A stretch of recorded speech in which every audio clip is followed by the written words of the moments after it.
Mike, how's the adjustment gone? I know you guys are talking about implementing new concepts into your blocking scheme a little bit. Where's the comfort level after being able to play in 2 preseason games? I think it's on its way. It's not something that I don't know if you ever feel like you're there, right? Like the whole idea is to keep improving as we keep going on. And certainly we don't feel like we've arrived yet. We still have 2 weeks to prepare for Tennessee, and we got some things to work on. But I think we've been off to a good start. I think the more we get to rep it, the more we call it, the better we're going to do at it. It's obviously a lot different when you come out here today, and there's not nearly as many guys. But how have you just seen sort of like the depth, top to bottom, your position group and the roster in general with this group this year? Well, Sean said it this morning. I think the first year that he was here, he said these meetings were a little easier. The second year was a lot harder, and last night there were hours and hours and hours of deliberation of who stays, who goes, how they can work the roster, and that's a testament to the work that's been done here over the last 3 years of identifying players and putting them in positions to be successful and developing the talent that we have here. And certainly in my position group, we've had a lot of continuity. I think I spoke about it earlier this spring of how rare it is to be returning, almost everybody from the 2 deep plus to a roster. I very rarely have seen that, and I think that's what we're doing at a lot of different position groups, not just the offensive line. And we believe in the people that are in this building. We believe the coaches that are developing the talent, and it definitely makes it harder on those guys upstairs to figure out what happens, over that last 3 days. With the depth at the offensive line, Sean was mentioning 3 teams had called on Frank Crum about trading for him. What kind of growth have you seen from Frank this preseason and training camp season? Frank has come such a long way. I love working with Frank, and he's been such a great partner. Alex Pachelski and I kind of have the right side tackle thing going over there, an individual. He gets after it every single day. He's so tough, and he's an intelligent football player, and it's why his development has just kind of kept going and going. And obviously he's got the physical attributes to be very successful at the game of football. He's a huge guy. I think he's even got me beat in height, which is pretty rare in our league. And he's strong, he's quick, he's got all the tools that he needs. And I think Frank's we're lucky to have Frank Crum in our building, that's for sure. And the depth that he provides and the push that he provides all of us goes a long way. Mike, in terms of Bo Nix, what areas have you seen him make the most growth in since his rookie year?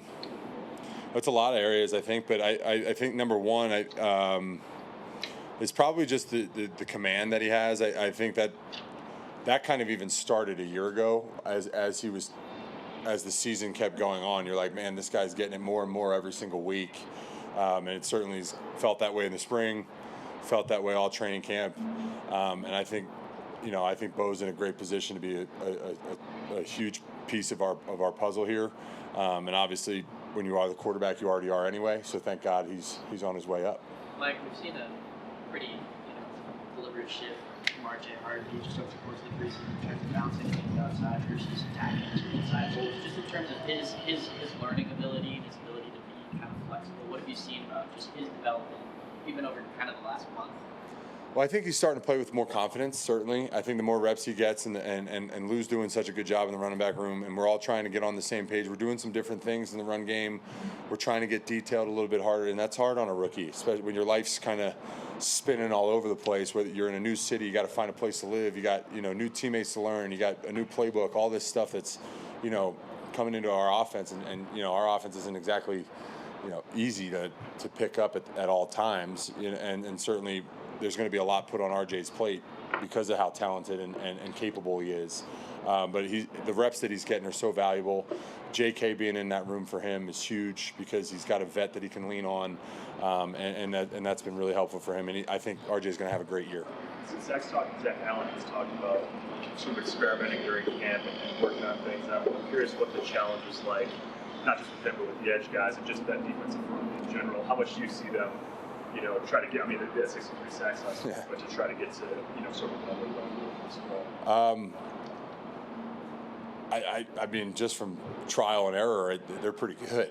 I've been playing against them for like the last 6 or 7 weeks. I'm ready for somebody else, but they're a talented bunch. They're one of the engines of our football team, and the way that they played a year ago obviously sets a huge bar of expectation for what's to come this year, and all those guys can handle it. They're from across the board. I don't know if there's a deeper defensive line unit, including the outside backers, right? Whatever you want to call the pass rushers, outside linebackers or DNs, whatever. They're ferocious. They're competitive. They're so talented, and they make it really, really difficult to stay on them. And they're relentless in terms of, like, if there's a held ball or something like that, they're always working. And so I think we're pretty good on our side of the ball as well. So hopefully they feel the same way. But it was a great battle all training camp, and we're very lucky to be, playing against each other every day, because, I think it's going to be hard to see a better group than the one we got. Mike, what have your impressions been of how the NFL has changed its first down measuring system just from the preseason games? Is it an improvement? Do you think the change will refine? I honestly haven't really paid too much attention to it. Normally when that stuff's happening, we're trying to either get a play in or talk about something, or the way it looks on the Jumbotron, it kind of looks like Wimbledon, like the in and out thing that they do in tennis. So if it's as accurate as that is for their sport, hopefully it's as accurate for ours. I guess anything to take a little human error out of the piece is valuable to keep the pace of play going, and get the right calls so nobody, the game isn't won and lost by something crappy. Mike, have you started looking at the Titans yet? And if so, what are your initial impressions of their defense? I haven't. We still have 2 practices here this week in terms of, like, skill development, which I think are incredibly valuable. I think we're going to put shoulder pads on again tomorrow and be able to get ready to get some reps in, because it's a goal of ours to start fast this year. And you can't start preparing until you feel comfortable. Like, you don't really get these reps back, right? I'm not going to get reps back going against Coop and Benito every day and pass rush, right? Like that's not going to, I can't replicate that for 17 weeks in the season. So these 2 days are incredibly valuable in terms of skill development, in terms of getting comfortable with how you want to block people, or how you want to do whatever skill you need to for the rest of the positions on our team. But I think right now we're still in that development phase these next 2 days, and then our job is to be on point with the coach's game plan. The coaches are the ones that decide what we're doing, and you try to fit your eyes and your technique into what they tell you to try, and what the game plan is going to be, and we'll do that a week from now. But as of right now, these next 2 days are incredibly valuable for us to continue to battle, to continue to get the competitive juices going, and like I said, it's invaluable to block Nick Benito and John Cooper every day. So I got to focus on that task tomorrow. All right, thanks, guys.